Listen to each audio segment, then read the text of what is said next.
Good afternoon, everybody. Welcome to this hybrid meeting of the Personnel Committee, Monday the 2nd of September. Councillor Simon Noyle chairing today. Today's meeting is going to be recorded. Please switch your phones to silent if you're in the meeting today. Those attending virtually, pop your virtual hand up if you want to come in, and those there are 3 in the chamber, if you pop your actual hand up, and I'll bring you in when required. Agenda item 2 is declarations of interest. Are there any declarations of interest, please? Sheena? Thanks, Councillor Noyle. I have a pecuniary interest in item 4, so we'll leave the chamber for the duration of that item.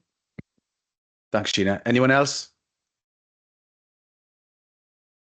I see no hands, Chair. Fabulous. Thanks, Tammy.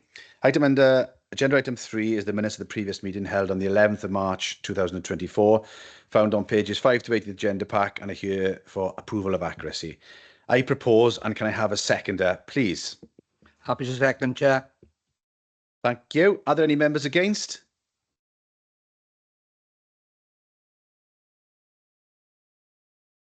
No, don't see any. Members, if you do not indicate to the contrary, I'll assume you're in favour of the recommendation. No indications to the contrary, Chair, so that recommendation has been approved. Thanks, Tammy. We're now on to agenda item 4. So we'll say goodbye to Sheena, and we'll wait for her to leave and we'll come back in.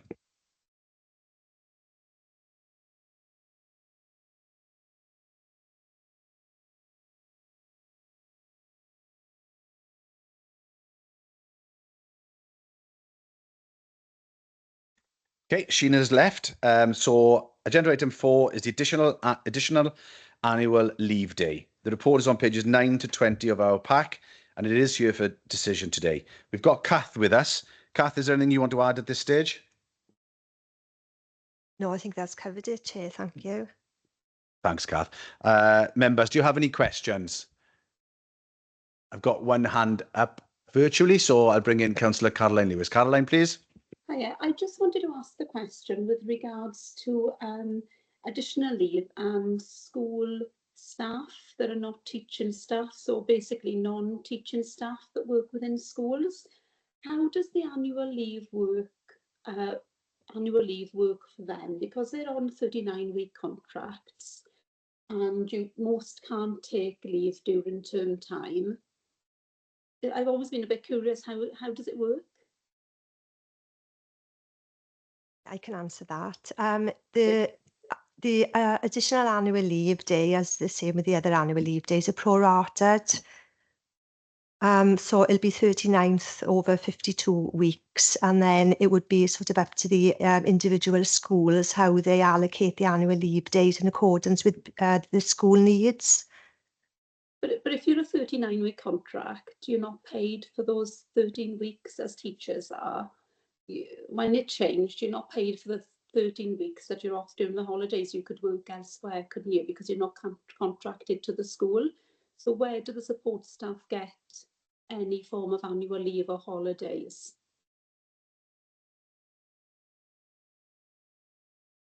Yeah. Yeah, we'll take that back, and I'll check with the Education Directorate as to how practically it's put into place. Okay, lovely. Okay. And what we'll do, Councillor Lewis, we'll make sure that is emailed around to everybody. Tammy will make sure that comes back to everybody in this committee once we get the answer from the Education Directorate. Okay, lovely. Thank you. Okay. Okay. Are there any other questions on that item, please? I don't see any, so I'll refer members to the recommendation on page 13. I'll propose, and could I have a seconder, please? Happy to second, Chair. Thank you. Are there any members against? I don't see any. Members, if you do not indicate to the contrary, I'll assume that you're in favour of the recommendation.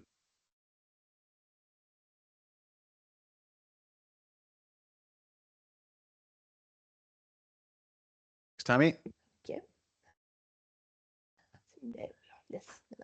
Good.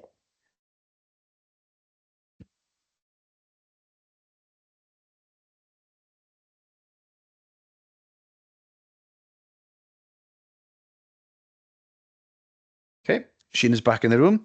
So we'll move on to agenda item 5, Agency Usage Monitoring Report. This report is on pages 21 to 28 of our circulated pack and is here for monitoring. Do officers have anything else to add, Sheena? Thank you, Chair. As you say, this is a monitoring report. So it is designed to let members know where agency usage is occurring throughout the authority, and it's something then that can be used in any further scrutiny that you may wish to undertake in relation to agency usage. Thanks, Chair. That's great. Thanks, Sheena. Do members have any questions, please?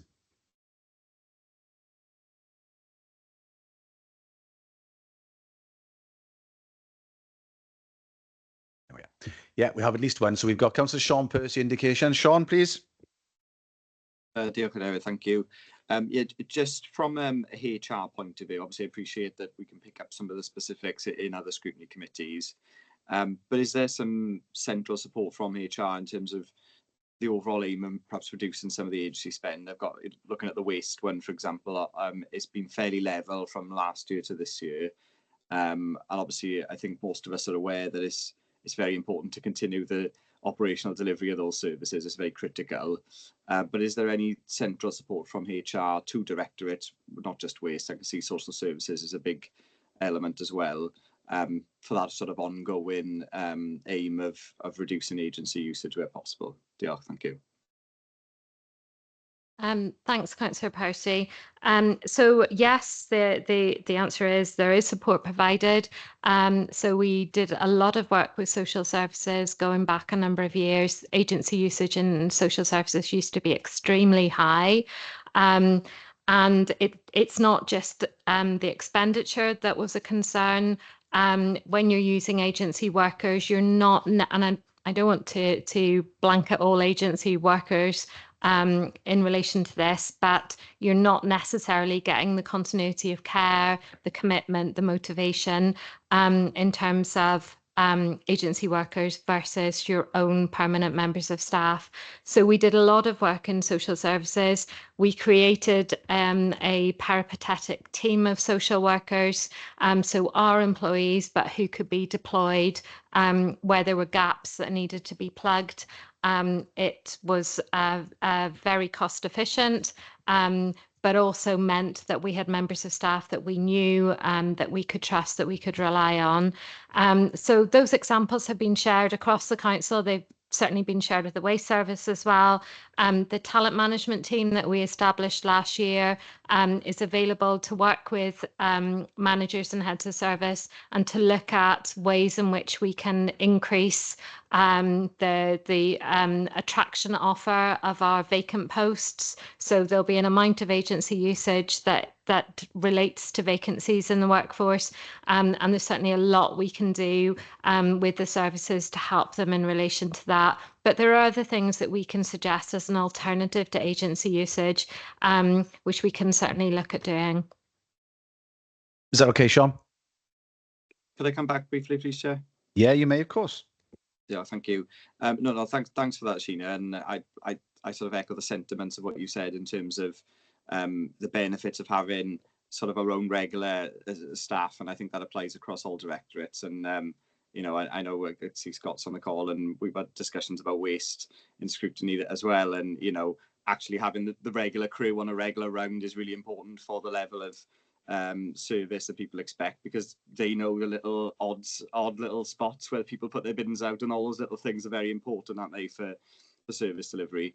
So just briefly then, in terms of obviously there's been some good practice happening in the past, is there any ongoing work happening at the moment with the Environment Directorate and waste, or is the sort of the offer is sort of there but there isn't a kind of ongoing piece of work at this moment in time? So there is there's a lot of work ongoing in waste to look at some of the things that are associated with agency usage. So particularly looking at sickness absence, for example. We now have an HR officer who's embedded within the service, and she is working alongside managers, upskilling the managers as well in their practice, so supporting them to develop their skill sets in terms of managing some of these things, but really focusing on the types of things that may increase the use of agency. So that includes sickness absence, but also includes some of the conduct and behavioural issues as well. So so not specifically in relation to agency usage, that offer is definitely there, but there is an awful lot of work around things that are associated with it. Okay, Sean. Yeah, that's brilliant. Appreciate that. Yeah. Okay, thank you. Any other indications, please? I don't see any.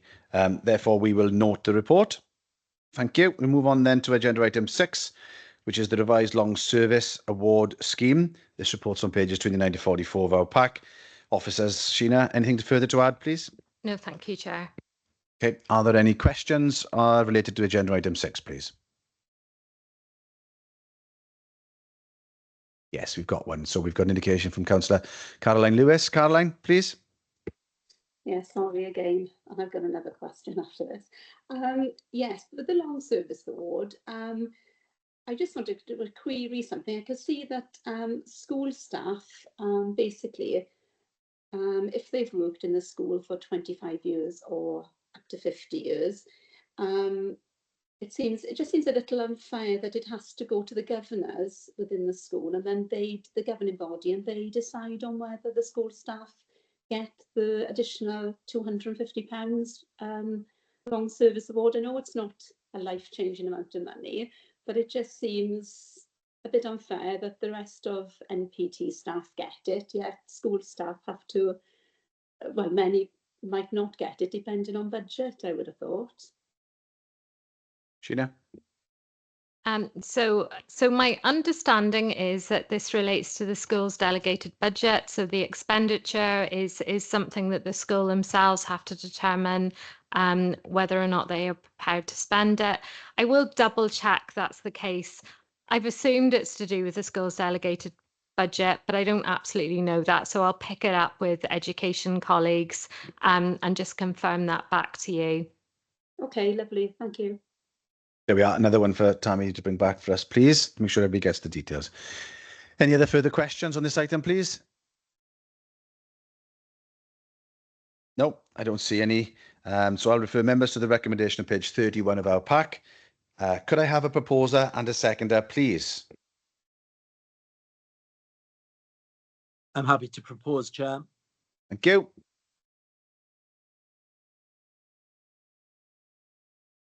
Happy to second, Chair. Thank you very much. Are there any members against? Can't see any members. If you do not indicate to the contrary, I'll assume you're in favour of the recommendation. No indications to the contrary, Chair, so that recommendation has been approved. Thank you, Tammy. So we move on to agenda item 7, which is the revised recruitment policy. This report is on pages 45 to 66 of our pack. Officers, anything further to add on this one? Thanks, Chair. Just to say that this is a review of our policy arrangement, so it's not an entirely brand new policy, but it was updated bearing in mind inclusive recruitment. So really seeking to make our recruitment practices as inclusive as possible, and ensuring that we can get the best out of any candidates that apply for jobs with us. And really hoping to broaden the pool of people that may be successful in obtaining employment with us. So there is a summary of the key changes, which is set out on page 46. I'm happy to take any questions, Chair. Okay, thanks, Sheena. Any questions on this item, please? Yeah, so we've got one online from Councillor Sean Percy first. Sean? Dear Cadero, thank you. Yeah, in terms of the broad changes in here, I think from discussions we've had in this forum and in special appointments, I think that's it all seems very sensible. I just want to pick up on the anonymised application forms point and just how it's worded within the policy document. It seems to leave quite a bit of flexibility for managers to select which form to use. And I think it says managers are encouraged to select the most appropriate form based on the nature of the role. I just wonder, you know, how are we going to ensure that managers don't just default to the sort of previous behaviour of a standard non-anonymised form? You know, I'm assuming we're going to be providing some level of guidance, but I think it'd be important that we monitor the usage of those forms just to make sure that's being done appropriately, because I think it's a great move, but there seems to be a lot of flexibility there as it's currently written. Sheena? Yes, you are quite right, Councillor Percy. There is a lot of flexibility, and there will be occasions when it's not appropriate to anonymise the application form.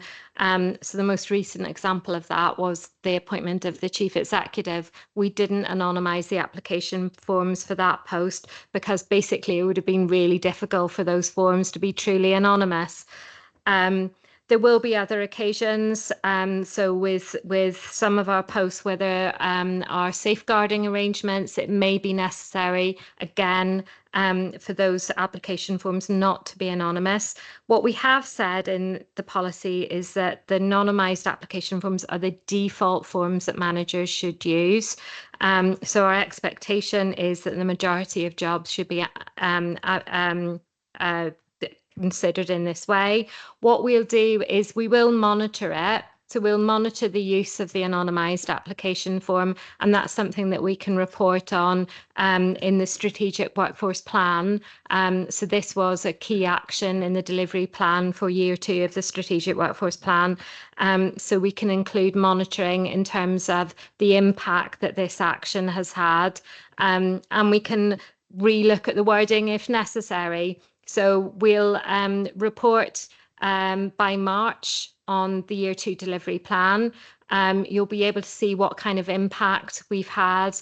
And if we need to review arrangements, that's exactly what we can do. Okay with that, John? Yeah, no, that's brilliant. Thanks for that, Sheena. I think the only one that perhaps jumped out to me was maybe the hard to fill posts criteria could probably apply to quite a lot of posts in the authority at this moment in time, and I think that was one that maybe sparked some of the concern. But I think I appreciate the comments on that we will be monitoring it going forward. Diolch.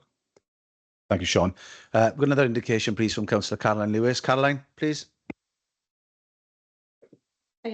Yes, it was to do with the Armed Forces and Veterans Guaranteed Interviews.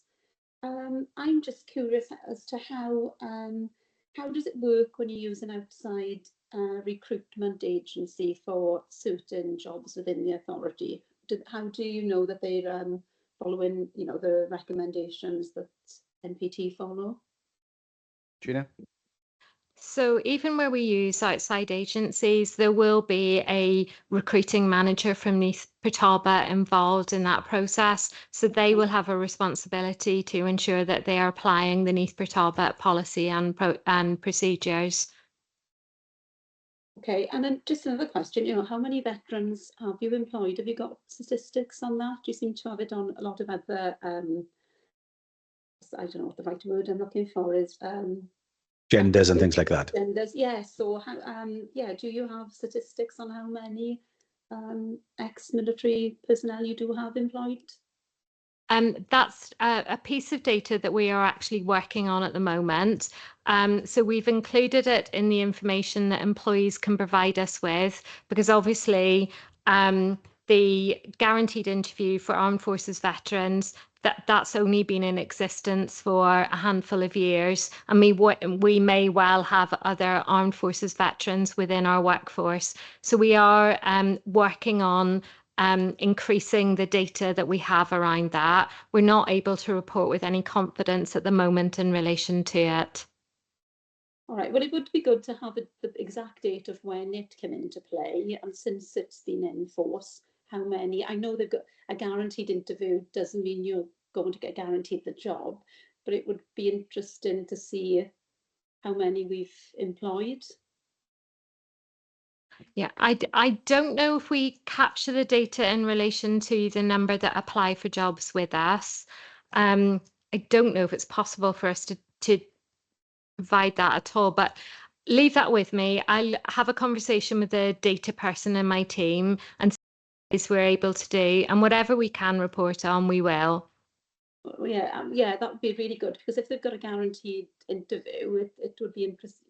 Surely there's data there to monitor that, isn't there? There we are. We'll ask Okay, Sheena to. lovely. That's great. Lovely. Thank you very much. Great. Okay, thanks, Alan. We'll wait for Sheena to contact her officers to find out the date, and then we'll come back. So another one for Tanya to note for us, if that's okay. Are there any other questions on this item, please? I can't see any. So I now refer members to the recommendations on page 48. Can I have a proposer and a seconder, please? Happy to propose, Chair. Thank you.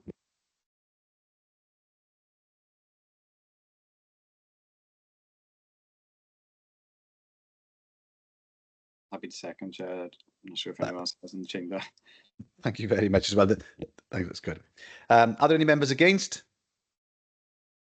I don't see any. Members, if you do not indicate to the contrary, I'll assume you're in favour of the recommendation. No indications to the contrary, Chair, so that recommendation's been approved. Diolch, Tammy. We move on to agenda item 8. This is Workforce Information Report from Quarter 4, 23-24. Reports on pages 67 to 86 of our pack. Sheena, anything else to offer on this one, please? No, thanks, Chair. Members, any questions? I don't see any coming. Therefore, we will note the report. Move on to agenda item 9, Workforce Information Report, Quarter 1, 24-25. This report's on pages 87 to 106 of our pack, and is once again here for information. Anything else to offer on this one, Sheena? Yes, Chair. So members will note that there has been an increase in sickness absence in quarter 1. And what I can advise is that this increase in absence does seem to be seen across Wales as well. So it seems to be part of a wider picture. In terms of the top 10 reasons for sickness absence, unfortunately, stress and bereavement seem to be featuring quite highly in the reasons for sickness absence. And stress is both work-related stress, but predominantly stress associated with stressors caused outside of work. And mental health continues to be our #1 reason for sickness absence, seeing an increase, and it just underlines the need for our strategies around supporting employees with mental health. So happy to take any questions, Chair. Thank you, Sheena. And just from that perspective, we track all the data in terms of the reasoning behind sicknesses, and where we see any spikes in that, we obviously dive into it a bit deeper then to find out what the reasonings are and deal about that. And we've also got officers dealing with the mental health issues and support and all of those sorts of things alongside this, haven't we? Yes. Okay. Any other questions, please? I don't see any. Therefore, we will note this report as well. We move on to agenda item 10, which is the APSI Award short list for best workforce. This report's on pages 107 to 110 of our pack and is once again here for information. Anything further to add on this one, Sheena, please? It's a really good news item. So just to let you know that the award ceremony is taking place on the 13th of September in Bristol. So as well as being nominated for the Best Workforce Initiative category for the Strategic Workforce Plan, we're also up for the Best Service Team Soft Facilities Management category. So that's for the school catering service. And we're also up for Best Council of the Year, which is really nice news. APSI themselves have said that the awards are extremely competitive and only the best submissions have been shortlisted in each category. So we're really pleased. We sent APSI a copy of the Strategic Workforce Plan itself, but we also sent them the delivery plan, so all the actions that we're taking to deliver on the Strategic Workforce Plan, and we sent them data to show the impact that the plan is having. So it isn't just the plan itself, it's actually the reality of how that plan has been implemented. It's a UK-wide award, so we're just really pleased about it, and we want to share that with all of you. Okay, thanks, Sheena. I think it would be important at this stage to recognise our application has been put forward for nominations. So if you can take it back to Shirley and her team, and is it Mike Roberts and his team as well, the two of the... No, just Shirley. Just Shirley for that. I know last year we were up for Council of the Year as well, weren't we? Yes. Yes. So that's 2 years on the run. We've been nominated for Council of the Year. So this council is clearly doing something correct and right, I suppose. So I'll bring in the leader now, who's put his hand up and wants to come in.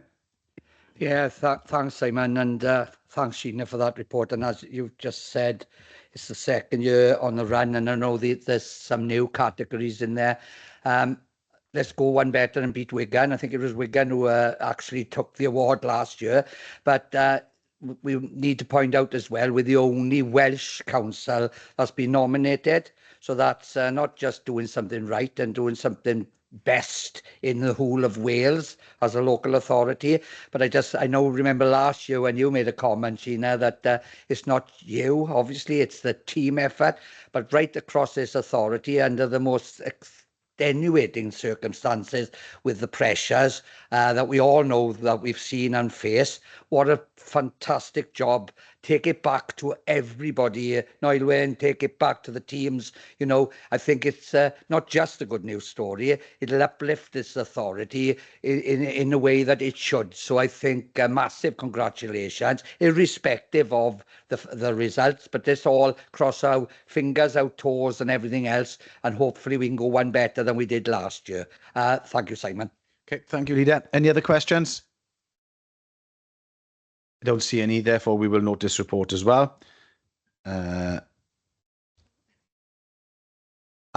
Just an indication from Councillor Joe Hale. Joe, please.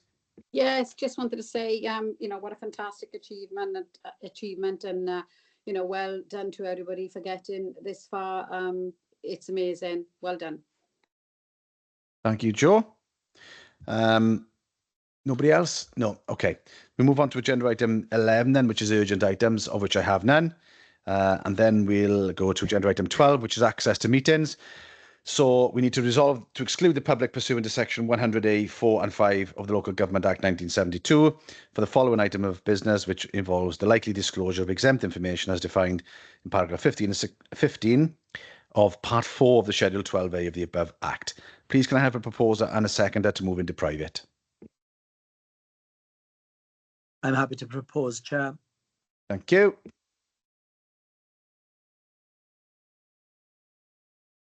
Second. Thank you once again. Any members against? I don't see any. Members, if you do not indicate to the contrary, I'll assume you're in favour of moving into private. I see no indications to the contrary, Chair, so we're in private now. I've just stopped the recording and there are no members